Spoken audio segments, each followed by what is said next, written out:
We at Douglas County Citizenry wish you a very happy new year, and we launch into 2026 in our January meeting by having 3 great conversations about how each of us can make a difference in the year ahead. We started with Kathleen and Chandler talking about the caucus system, where each and every one of us can get our voices heard and make sure that we're represented.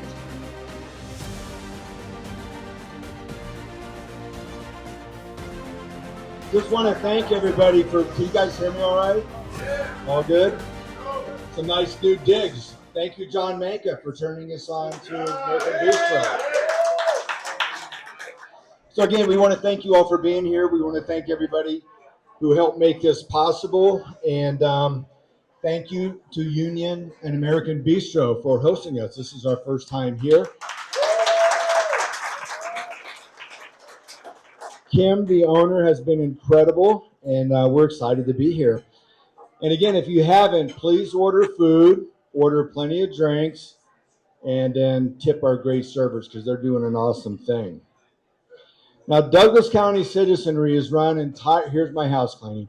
Douglas County Citizenry is run entirely by volunteers, but as you can imagine, there are some hard costs. So if you are able, yes, we do welcome donations. You'll see on your tables on one side of the table toppers, there is a Venmo QR code on there. So anything you're able to do is appreciated. That's fine. You can put in whatever amount you want. And we are a 501c3, so that is tax deductible. So we appreciate that. We are excited to get going on 2026. There are people in this room that have been fighting some serious battles, and yes, I'm looking at you. And the battles are continuing, and that's why we're having this panel tonight.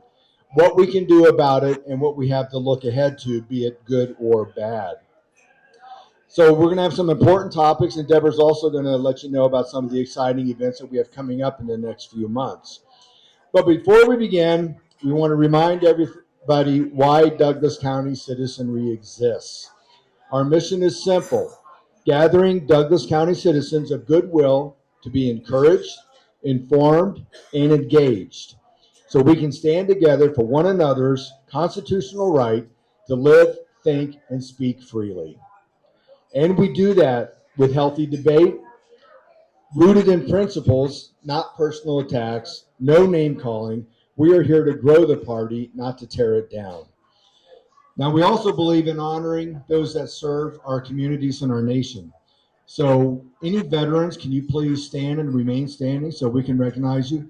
Even those from the 101st Airborne.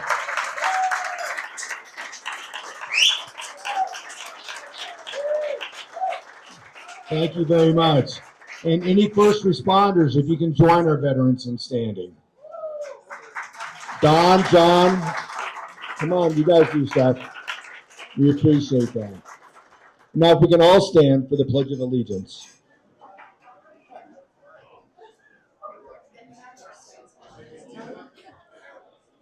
I pledge allegiance to the flag of the United States of America and to the republic for which it stands, one nation, under God, indivisible, with liberty and justice for all.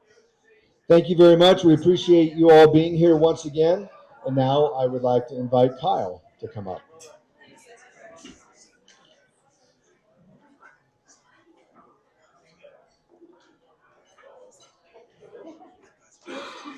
I don't look up to many people, but Kyle is one of them.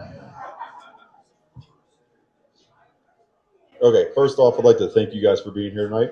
We're just going to go over some rules so to keep everything kind of peaceful.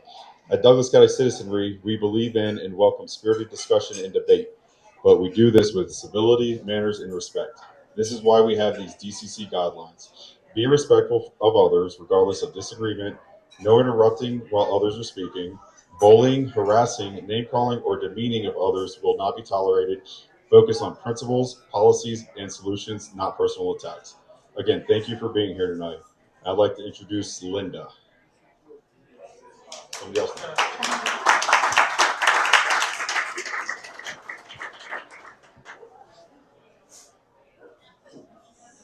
Thanks. My name is Linda White, and as we all know, this year is our 250th birthday, big birthday.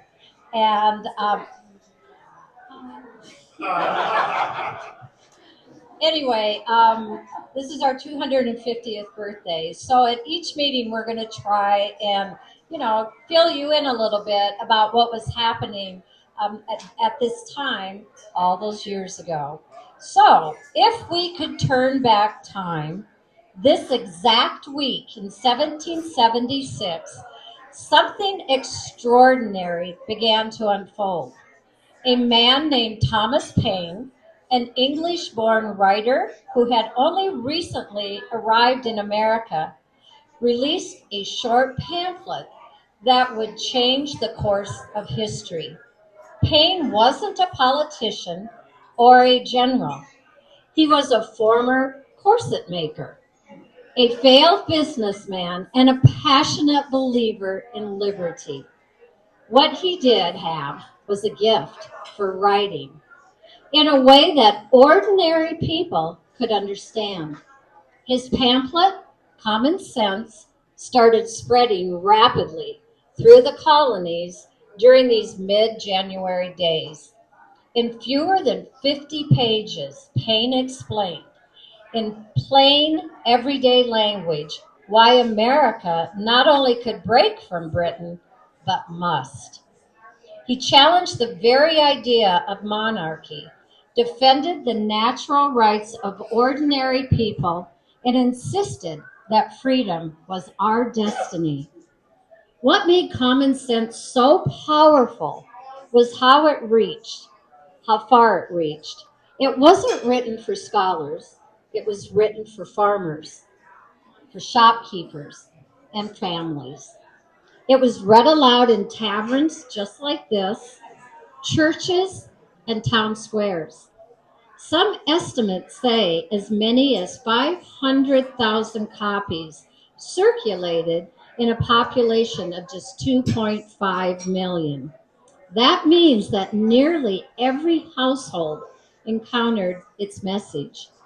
These January days mark the moment when the dream of independence leapt from the minds of a few into the hearts of an entire people.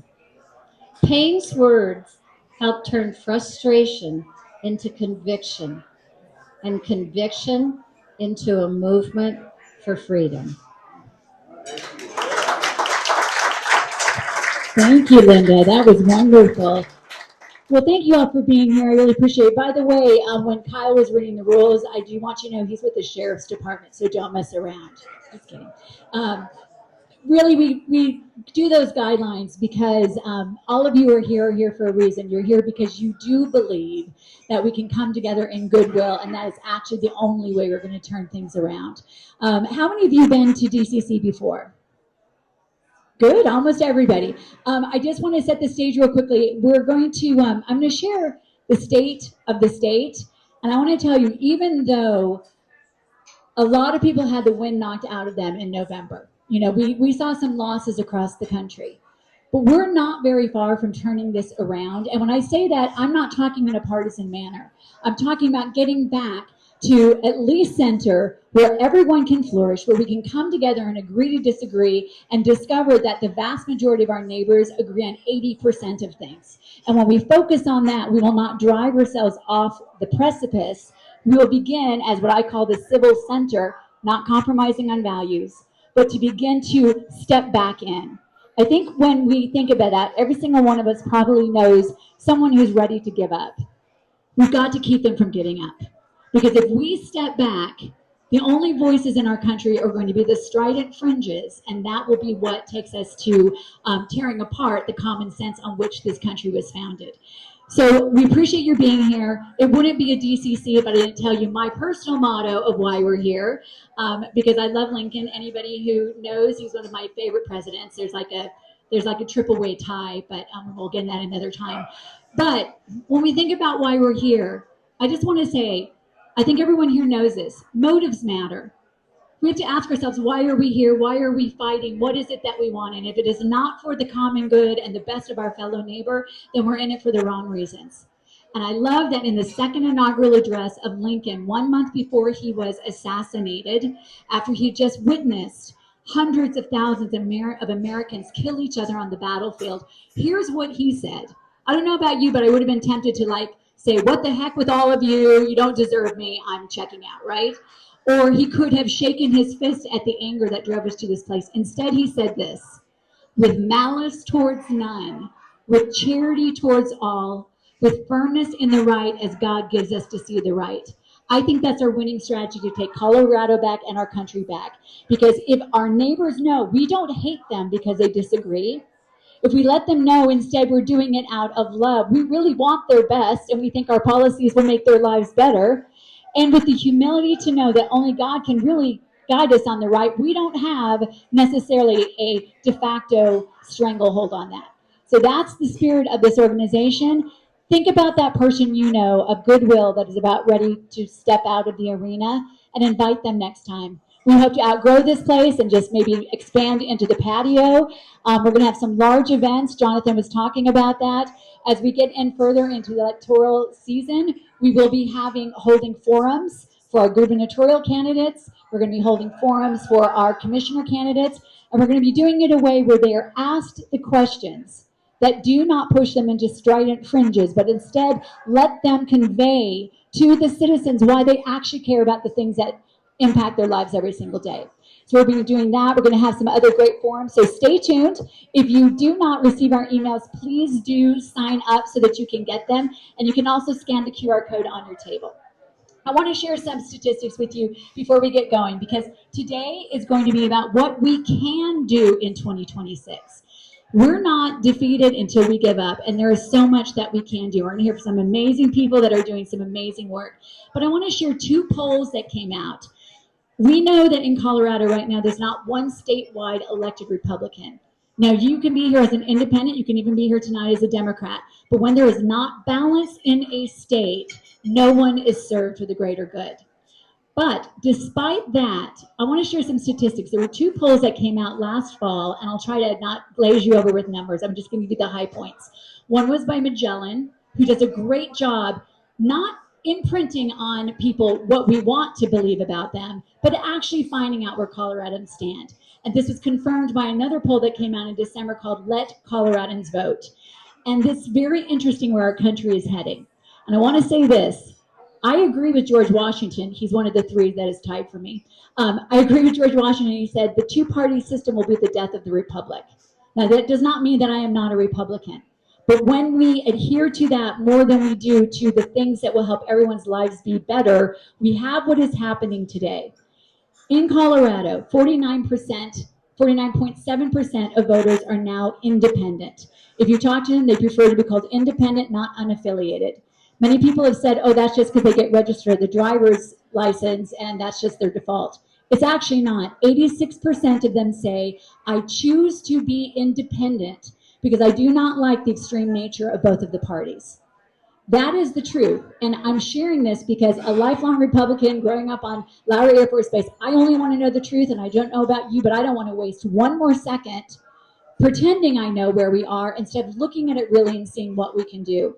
49.7% independent. It's actually over 51% when you look at active voters. Only 25% Democrat, only 22% Republican.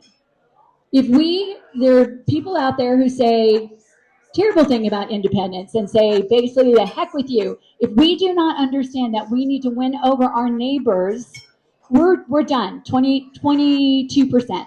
But I'm going to get some really good news. Douglas County, 52% unaffiliated or independent, 30% Republican, 16% Democrat, and a poll just came out from Gallup. The United States of America is now 45% independent. 45%.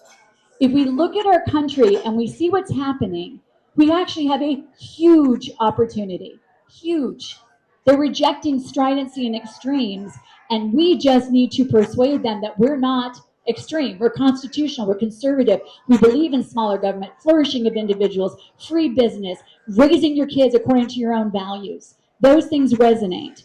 And by the way, Gen Z, which is moving to be more conservative than the previous generation, they are 57% independent. The older you get, the more likely you are to fall into a party, but that's where we are. Now, let me share the good news, because there's a lot of good news in this, and I want us to enter this year reinvigorated to know the incredible opportunity that's before us. As I said, 86% of independent voters say they choose to be. They do break this way. Here's how they tend to vote: 35% Democrat, 26% Republican, and then 35% goes back and forth depending on the issue or the candidate. That's actually not what we have been led to believe, that it's like 70 or whatever. But why are we where we are then? Why are we losing ground?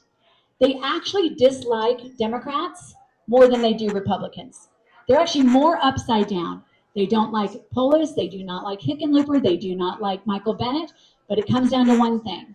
They said in both of these polls, they think they think Democrats are the lesser of two evils. Think about that. If we can be the ones to talk to our neighbors and say, you know what, let's just talk neighbor to neighbor. We actually have the solutions to the issues you care about most, and we can turn it around. Here's the opportunity.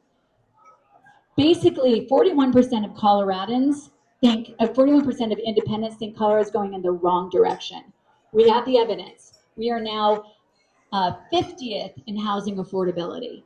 We are number 1 in violent crime amongst the 20 most populous states, including more violent crime than Illinois with Chicago or New York with New York City. We're going in the wrong direction, and they do see it. We just need to begin to reach across the aisle, and I don't mean compromising on principles. I'm a constitutionalist, and I don't think it's more conservative than that. But talking to them about the solutions, because here's what they care about. They care about crime, they care about the economy, and they want to be left alone. We can reach out to them. We can make a difference. And that's why here at Douglas County, we do not endorse candidates. We do not, we're not hyper partisan, but we talk about principles, policies, and issues and solutions. And this is my challenge to all of us. Let us begin to be the ones to rehabilitate the brand of what it means to be a conservative. I just want to tell this one story, and then I'm going to bring up the first person to talk about what we can do. When I was running for office, we were at a Coca Ball. It was the oil and gas, huge event. We happened to sit at the one table where a very brave leftist was sitting. You could tell that she was a lesbian, and she was very uncomfortable being there. She heard I was running for office, and as we started to walk out of the room, she chased after me, and this tough-looking woman suddenly broke down in tears, and she said, "I am so afraid that if you people get elected, my wife and I will be put in prison." Now, we may laugh at that, but she believed that. She believed it. Why? Because we have a media that's out there trying to divide us as Americans, that's trying to say everybody is the extreme vitriolic end. That's not who most of us are. And I was able to look at her and I said, I am so sorry you've ever come to believe that about Republicans. I will stand for everybody's constitutional right to live freely. Pursue your own unique idea of happiness. It does not have to be mine. And then I did say, where we may disagree is I draw the line at children. Children are off limits, no matter what persuasion you are from. And she goes, I don't disagree with that. So I just use that as an example because you may think that these opinions are crazy, but they're real. And we can be the first ones to say, you know what? We care about homelessness. We care about all these things. We've got some solutions for you. So I want to share that good news because even though it looks bleak, that's not what is actually happening in Colorado under the surface. And we have a huge opportunity ahead of us. Okay, so we're going to talk about what we can do this year, because there's something that every single one of us can do. So I'm going to invite Kathleen Chandler up. Kathleen Chandler is with the Independence Institute. So welcome. Let's welcome Kathleen.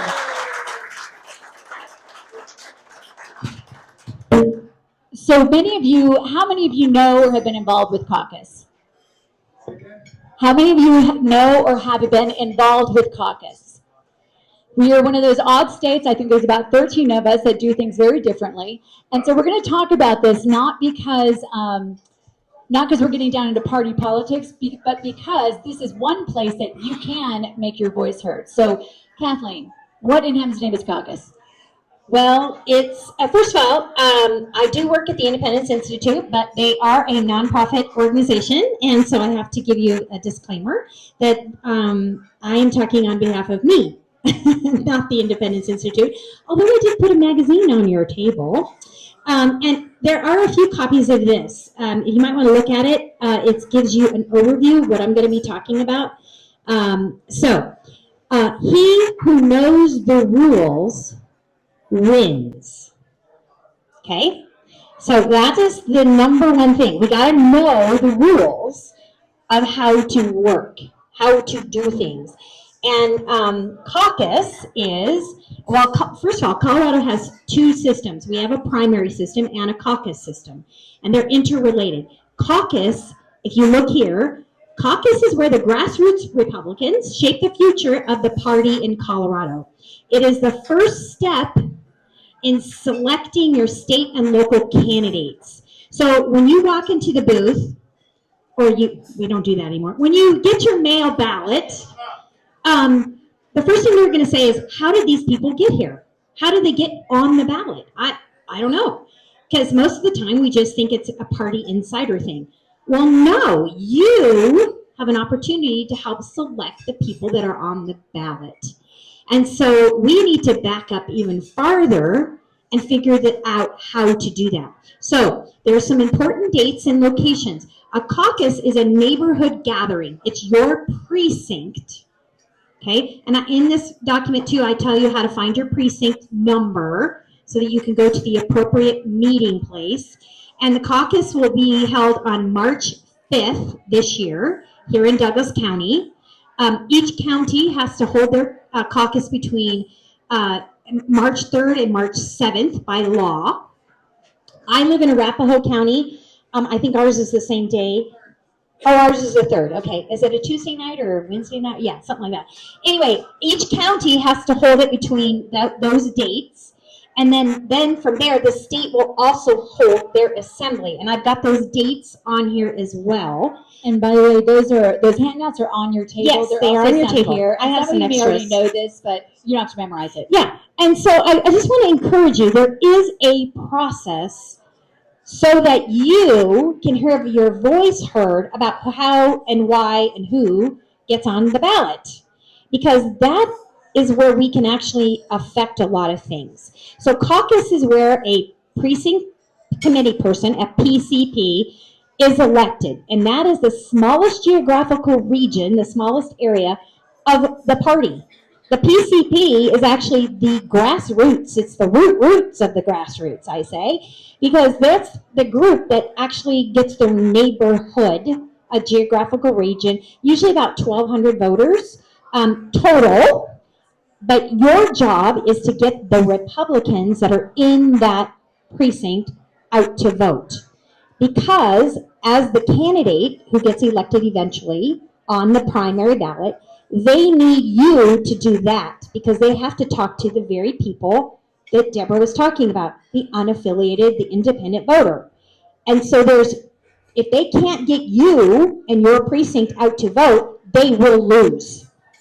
Okay? Because they don't have enough time to talk to the Republicans. That's your job as a precinct leader. You're supposed to get your team to do what your team's supposed to do, and that is get out the vote. And also, it's also the PCPs that in a county, and help me clarify this is not correct, who end up then going to the central committee and also elect the leadership of the party. Exactly. So the first step in caucus is for you to go to caucus, go to the right place, and then talk about the issues at hand, and you will actually be a representative. You will get elected out of that body. So let's say, unfortunately, they're very, can be very well or not well attended. Like I've been to a precinct caucus where there was like 4 of us. I mean, it's pathetic. So the 4 of us got to vote on 2 people. So the chances of you getting elected are pretty high. During caucus, you elect your leadership to your party, your county party. Now, Douglas County is no different than Arapahoe. A lot of shenanigans, a lot of hyper partisan bickering, bad things happen. And so what you can do is you can take over by being elected and getting everybody there to start culling that bad leadership out so that we are looking better at the county party and raising more funds and doing the right thing instead of just being so hacked at each other. So just a couple of things. How can people, first of all, we have a sign-up sheet over here that if you want us to help you find where your precinct is, just give us your address, we'll help you identify it. And it may sound like a lot, it may sound alien. I pretty much, for the most part, been on the other side of it, going up and speaking to these different groups. But it is the very basic, and someone can just be a PCP and not have to be a district captain, not to go further, but it allows us to be representational.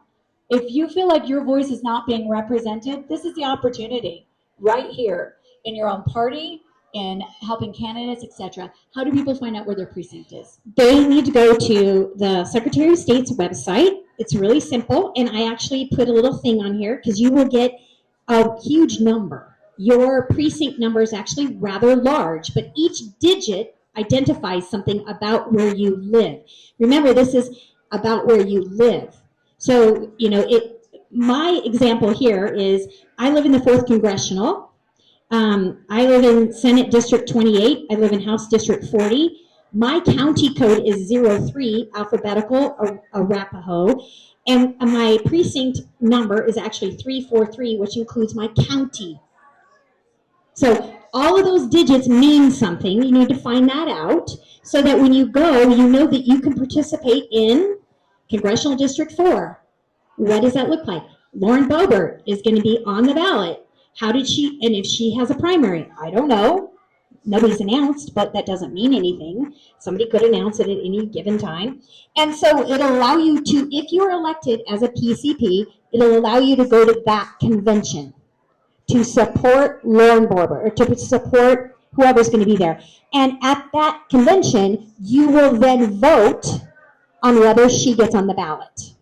Okay, so it's extremely important. If she has a primary, we need to be, whoever needs to be there to support whichever candidate. I'm not saying, you know, that Lauren Boebert's the only candidate. So each of those has a different convention that you will go to. Your congressional, your state house, your Senate district, and your county, which includes all of your county officers, and additionally, some of your county leadership as far as like county commissioner, probably your county treasurer, your coroner, all of those have the same process.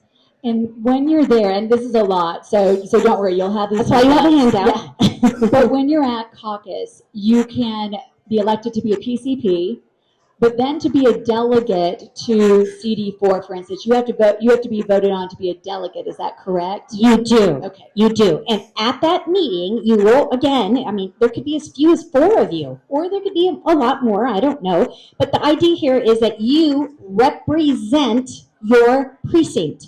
We are a representative democracy. So you have been voted in by the people that came to the meeting to represent your community at those conventions. Each convention has its own time frame, and most of them are handled at the county convention. So your county convention, I think I wrote the date on there, is March 5th is, I don't know when your county convention. March 21st. Oh, March 21st. Okay, I did not write that down. March 21st. And so do not get elected as a PCP if you cannot attend the March 21st, okay? You need to get a good representative because you want a lot of people at that meeting because you need to be able to have those votes. You need to count those votes. So there are districts that are multi-county districts. Be aware, those are different, and those need to be handled at a convention of a multi-county district. So I know this is a lot of information, but it's all in the handout, and I can answer any questions afterwards. And here's what I just want to say about it. As many of you know, in Colorado, to make it even more complicated, this I know firsthand, you can petition to get onto the ballot, or you can go through the caucus, or you can do both. Do both, where you only need 10% versus 30%. Here's why it matters. Because if you feel that you are not necessarily getting the candidates you want, or if you feel like your voice isn't getting heard, this is the beginning of that process. And when you look at caucus, there are pros and cons to it. I've done it both ways. And I do like the idea that anyone can run for something where if you're running for a statewide office, it costs $500,000 to petition. But the reality is this allows you to have your voice be heard. This allows you to have a say in it. And if you're not involved, the caucus system in Colorado and any other state means a tiny, tiny, tiny percentage of Republicans or Democrats choose the candidates, a tiny percentage. And I know a lot of people, shake their fist at that, and I understand. But this is a chance to actually be a part of that percentage. And I'm all for balance. So that's the reason why we're talking about this. If this is something you think you can do, it is March 5th. We can help you find your precinct. You can go with others and support them. I recommend, if you really want to be elected, bring 3 people with you, because you might then very well be the majority of that entire precinct, by the way. Bring your family with you. They're all over 18. Our daughter, not to pressure or shame you, our daughter was a PCP at 18 years old. So right on, we can all do it. But the point is, then you can do that. You can be a part of the process. Because this is our system as it is right now. So unless there's anything else, I'd like to open it up to questions. Sure. I also want you to get engaged. A lot of people are all about election integrity, and I get that. But there are things you can do that are above and beyond. You can be an election judge. You can be a poll watcher. Paid. Election judges are actually paid. And they need a Republican and a Democrat paired together. I have done it for years. You can also be a poll watcher, which means you can watch the polls for the county party or for a candidate or for an issue. So you don't have to just there's a myriad of ways that we need to be involved. And that speaks to election integrity. There are election commissions that you can get on. There's all kinds of things. So why not, as a citizen, this is called citizen activism. The founding fathers would be ashamed at how many people don't participate. I hope you understand that you are the solution. It's not just those that are running for office. That's a portion, absolutely, but it's you. We need you to get involved so that your voice is heard and so that the process works well. Otherwise, it's just political insiders. Policy will continue the same way it is, and it's just not going to work in the long term. So the reason why we're talking about caucus, and we'll talk about commissions another time, have Kathleen back, is because it is coming up quickly. You do need to be registered to vote in the party that you're participating in by what date? I don't really write that down.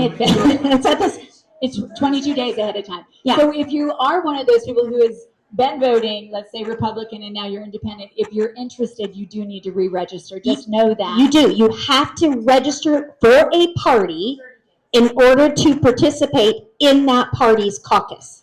A lot of people think, well, I'm going to be independent and I don't have to register to vote. That's not to be in a party. And then they realize their voice is actually lessened because they don't actually get to pick the people on the ballot. Remember, that's what we're doing. As a member of this party, you are picking the people on the ballot. It's extremely important. Yeah, thank you. And I know you didn't come here just to hear about, caucus itself, but it is important. We're going to talk about many different topics. And I want to emphasize once again that you also get to pick your party leadership. And I think that's a very important thing. When we have been through a period where perhaps you may not feel like your voice is represented or the tenor of how you communicate with others is represented, there is something to be done about that. And I think it's important to make sure if you feel like you're not represented, then get involved. And it does not actually take that much. You could be a PCP and not be a delegate to everything else, but still vote for your party leadership, your county party leadership. So and also voting for your state party leadership. You will be doing that as well at the state convention. So you need to be a PCP, you need to go to your county, and then you can go to the state convention. Okay, and you can vote again on who the state chairman is and who the officers are. So this is how we do it in Colorado. It's a process, and you need to know the rules, and you too can have a voice. That's the important thing. So let's open up for questions. Yes, Jeanette.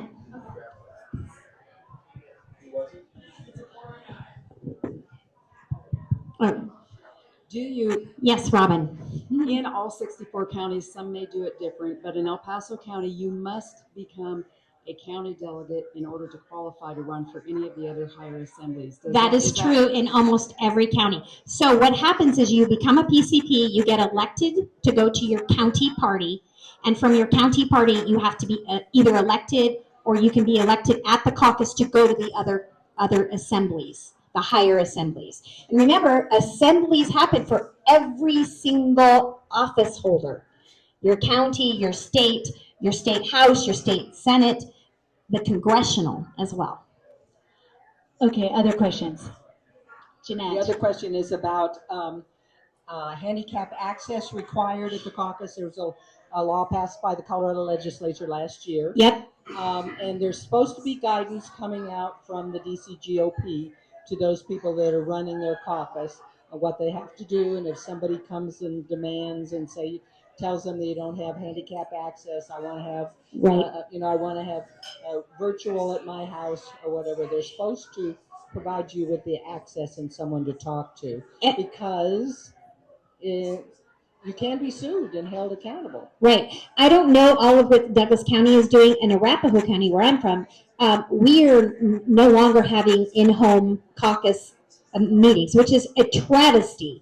It's terrible. So we actually meet at high schools and local community centers because they are automatically handicap accessible. But they can require that. Well, I hadn't heard that, but I wouldn't doubt it. But there's just a lot of barriers. So yeah, your county party would actually have guidance on that. Well, and we just happen to have our county treasurer. Let's give it up for Susan Candy and give her a huge applause. Woo-hoo! And we'd love to have you just come. And did you want to clarify anything on that? Hold on. The law is HD 24-10-67. 67, sorry, I had to do that. And it outlines that you must, if there's a certain timeline that they'll have to let you know by, but you must provide Zoom or online access. And if they're an underserved or they don't have that, then you must also have phone access. And if they call in, they do not have to say what their disability, you can't ask them what the disability is. If you go to the Douglas County website, DOP website, it tells you the date that you have to let them know by, and then there's a form that they filled out. But you're right, it's Zoom access, remote access, and then phone access as a backup. And so that would be applicable to your particular caucus precinct position. So that could be the four of you, So because it has to be based on your precinct. So that access is going to be massive since they're requiring that kind of Zoom access. The website that you need to know is dcgop.org. Yep, it's on your paper. Supposedly all of that should be on that website.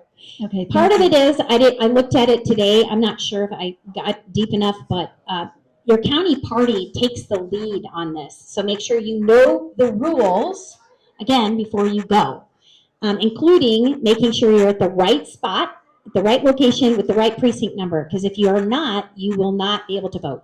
And like I said, if you want help finding your precinct, just fill out the document over there. Okay, we have time for like 2 more questions. So if you have to be registered Republican, is there somebody there verifying? Yes, the precinct leader that is currently there, or perhaps a district captain or someone. We used to have a collective check-in table. They had the database and they would check.